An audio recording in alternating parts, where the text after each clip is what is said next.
Today we're talking about Jo Cox, who was an MP, a Member of Parliament. She was voted in by the people in her local area to work on issues that matter to them. Well, yesterday, sadly, she was killed while doing that work. Jo Cox has been described as hard-working, a star, and someone who fought for a better world. She was the MP for people in the area of Batley and Spen in West Yorkshire. Jo lived on a boat in London, and before becoming a politician, she worked with refugees and for charities like Oxfam and Save the Children. She was a supporter of immigration. That's where people come here to live from other countries. And whilst we celebrate our diversity, the thing that surprises me time and time again as I travel around the constituency is that we are far more united and have far more in common than that which divides us. Yesterday, Jo died after being attacked in the village of Birstall in West Yorkshire while out doing her job. It's left people across the country in shock. Today our nation is rightly shocked, and I think it is a moment to stand back and think about some of the things that are so important about our country.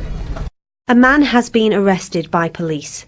There are reports that he shouted "Britain first" or "Put Britain first." Britain First is also the name of a political party. They've said in the past that they hate politicians with views like Jo's. But they've said the suspect was never a member and that Britain First has no connection to what happened and that the attack was wrong.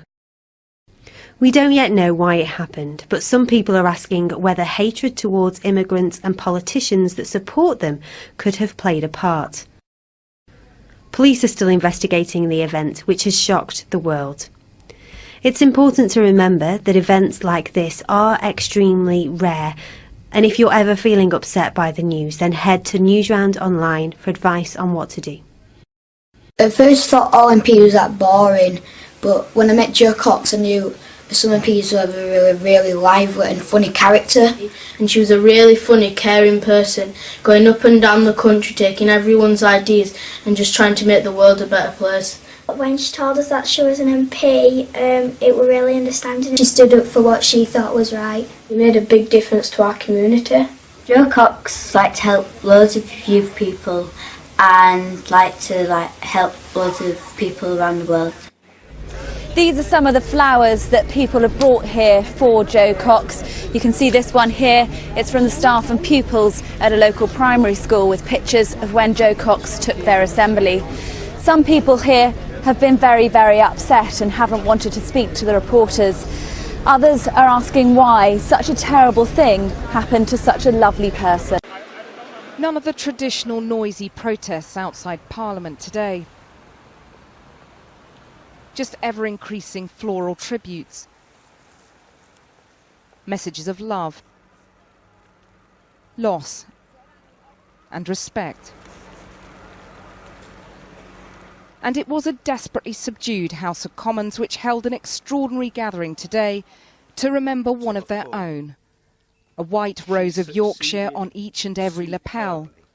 A red and white rose where Jo Cox should have been sitting. Order. Colleagues, we meet today in heartbreaking sadness, but also in heartfelt solidarity. It was the Labour leader who spoke first and spoke for many. Her community and the whole country has been united in grief and united in rejecting the well of hatred that killed her, in what increasingly appears to have been an act of extreme political violence. But if I may, I'd like to quote from someone already mentioned, the Honourable Member for Wirral South.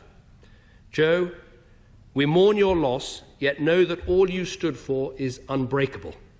We promise to stand up even though we are broken. We promise that we'll never be cowed by hate. I stand today to honour a friend and a colleague. Sentiments echoed by Jo's close friend Rachel Reeves, who spoke with the eloquence of raw grief to urge colleagues to take on the late MP's mantle. She died doing the job that she loved, in the place that she loved, representing the people that she loved. Her mum and dad said to me that Jo wouldn't have changed a thing. She lived the life that she wanted to live. And yet, in her mum's words, she had so much more that she could have done. Jo's husband, Brendan, Her 2 young children and parents held hands as MPs contemplated the heartbreak of a little girl and boy growing up without a mother. But last, let me say this. Batley and Spen will go on to elect a new MP, but no one can replace that mother. They told of a family which took precedence over long days at Westminster. Not long after she had her son, she came to give me one of those regular briefings, and of course the baby came too. And I remember it because she literally didn't stop kissing him all the way through the meeting.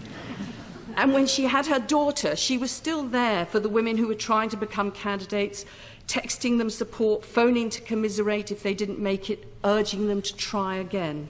And it was that compassion which informed her work. She always said to me emphatically that her children were her priority above everything. But there was no dividing line between Jo's maternal heart and her great political heart. Nowhere more so than in Syria, where she campaigned for Britain and the world to do more to end the suffering. Let me begin by saying again Jo's own words. Who can blame desperate parents for wanting to escape the horror that their families are experiencing? Children are being killed on their way to school. 1 in 3 children have grown up knowing nothing but fear and war. Those children have been exposed to things no child should ever witness. And I know that I would risk life and limb to get my 2 precious babies out of that hellhole. There were many tears, but also fond memories of a woman who was as determined as she was sensitive. Those words from Jo's maiden speech must therefore truly ring out today. We are far more united and have far more in common with each other than the things that divide us. As if to Labour to her fingertips, but restlessly dismissive of party political manoeuvring, which she saw as a barrier to progress. Making common cause with a crusty old Tory, she and I became co-chairs of the all-party Friends of Syria. And she was brave. This was a tributes motion, and I have to put the question, but I hope that when I do so, it will attract the loudest unified response in the history of this House. The question is that this House has considered the matter of tributes to Jo Cox. As many as are of that opinion say aye. Aye. Most unusual too was the roar of applause. Sound and fury signifying something. A determination perhaps to honour a remarkable woman by healing deep divisions in our democracy.